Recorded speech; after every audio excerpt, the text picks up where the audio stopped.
Every year, the city of St. Augustine is host to millions of visitors from countries around the world. People come here to learn our history and enjoy the unique heritage that can only be found in St. Augustine. But there's something else that you might be surprised to find here, and that's your own native language. Several members of the St. Augustine Police Department would like you to know that we can speak your language, and we're here to help. So please, stop us and ask, what language do you speak?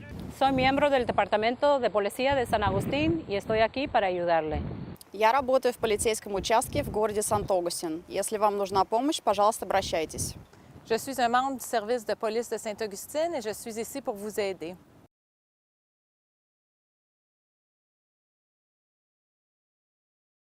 Ich bin ein Mitglied der Polizei des St. Augustine und ich soll Ihnen Herr Darren helfen. Ako ay member ng St. Augustine Police Department at handang tumulong sa inyo. We are the St. Augustine Police Department, and we're here to help. Welcome to the St. Augustine Municipal Marina located in the heart of downtown St. Augustine. Dockage and moorings are available for both short-term and long-term rental. We have a total of 95 slips that can accommodate boats up to 160 feet long and as wide as 25 feet, including a limited number of slips for catamarans and multi-hull vessels. Our longest face dock can hold a vessel up to 195 feet.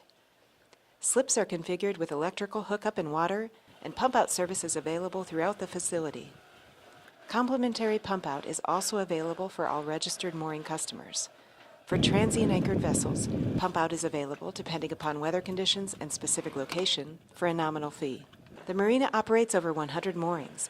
In addition to the mooring fields on the north and south sides of the Bridge of Lions, moorings are available on the east side of Anastasia Island in Salt Run. We offer 2 oversized moorings that can each hold a vessel up to 120 feet in length with a draft up to 12 feet. For our mooring guests, a daily water tender service is available 365 days a year, weather permitting, between the hours of 10 a.m. and 6 p.m. every 2 hours. This service is complimentary and departs from the fuel dock at the base of the marina office ramp. While reservations are not required, we strongly suggest you reserve a space in advance. No advance payment is required, and you can cancel at any time. The marina office is open 7 days a week from 6 a.m. to 8:30 p.m. However, we have staff on site 24 hours a day. Fuel, oil, and ice are available at the fuel dock in the marina office. On shore, as a registered guest, you can find secure restrooms and shower facilities, laundromat, and captain's lounge with free Wi-Fi. For hourly visitors, we do have public restrooms on site. There is also a bike rack to secure a bike or moped, as well as a green space to walk your furry companions. If you would like more information about rates, services, or other amenities offered at the St. Augustine Municipal Marina, please visit our website at www.staugustinemarina.com. You can also follow us on Facebook at City St. Aug Marina. In preparation for the May Street, San Marco Avenue, West San Carlos Avenue intersection improvement, the City of St. Augustine was required to construct a new parking lot in the area between the Mark Lance National Guard Armory and the St. Johns County Public Library, adjacent to Davenport Park.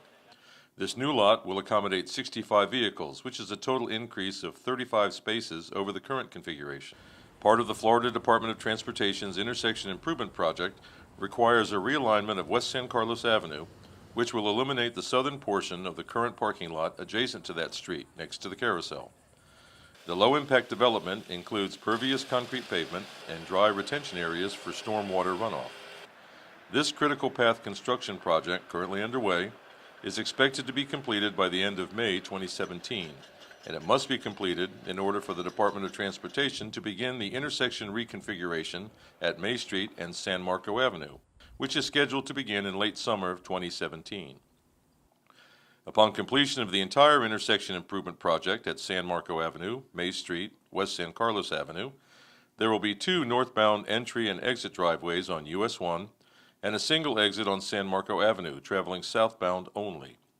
For more information, you can call the Public Works Department at 904-825-1040 or visit the city's mobility page at www.citystaugmobility.com. With the official start of hurricane season on June 1st, the City of St. Augustine would like to remind you of the importance of getting a plan together now before an emergency arises. Blue skies and sunshine tend to get in the way when we try to think about preparing for a hurricane. And while there are many available resources for emergency preparedness, such as the National Weather Service, the National Hurricane Center, and the American Red Cross, we also have local resources like St. Johns County Emergency Management, as well as a printed Hurricane Guide Handbook. However, it is also important for our St. Augustine residents and businesses to connect directly to our local city resources, such as the City of St. Augustine website and our various social media outlets. Tracking the weather and watching area newscasts is helpful. There will be times when information is very specific to St. Augustine, such as our fire chief's message about evacuating during Hurricane Matthew. I cannot emphasize enough, we are encouraging you to leave town and be prepared to stay away for up to 3 days. So please take the time now to visit our website at www.citystaug.com and connect with us at City St. Aug on Facebook, Twitter, and Instagram. You can also connect directly with the St. Augustine Police Department at City St. Aug Police, the St. Augustine Fire Department at City St. Aug Fire, and the Municipal Marina at City St. Aug Marina, all on Facebook. Connect with us now, so if the time comes that we need to get the message out, you'll already be connected. March is Archaeology Month in the city of St. Augustine. The city has a very diverse archaeological history since its original founding in 1565, as noted by Carl Halbert, the city's archaeologist since 1990. Every time we stick a shovel into the ground, we hit something unique. An example of how unique the city's archaeology is, Carl Halbert explains how the current excavations at 1 King Street came about. This is kind of a unique situation for this particular project. We were actually working outside along Charlotte Street, and the property owner, David White, came out and said, "Listen, we're ripping up the floor. Would you like to see what's underneath?" What was underneath the floor turned out to be a major archaeological find. Graves from between 1572 and 1702. We have this project right here at 1 King Street, which represents working within the original downtown parish church of St. Augustine, known as Nuestra Señora de los Remedios, Our Lady of the Remedies. And what is happening here is that back then, the dead were buried under the church floor. So, I mean, this is a very common thing in colonial sites within the Spanish area. The project, which began in February, is scheduled to wrap up on the site at the end of March. Carl Halbert explains what will happen when the project is completed. Once the analysis process is done, the remains will be returned to the church and they will be reburied at Talamado Cemetery. Archaeology in the city has been greatly helped by volunteers since the city passed the Archaeological Preservation Act in December of 1986. As long as I've been here, we've had volunteers helping archaeologists. If you would like to learn more about archaeology in the city, please visit the city's archaeology page at www.citystaug.com/archaeology.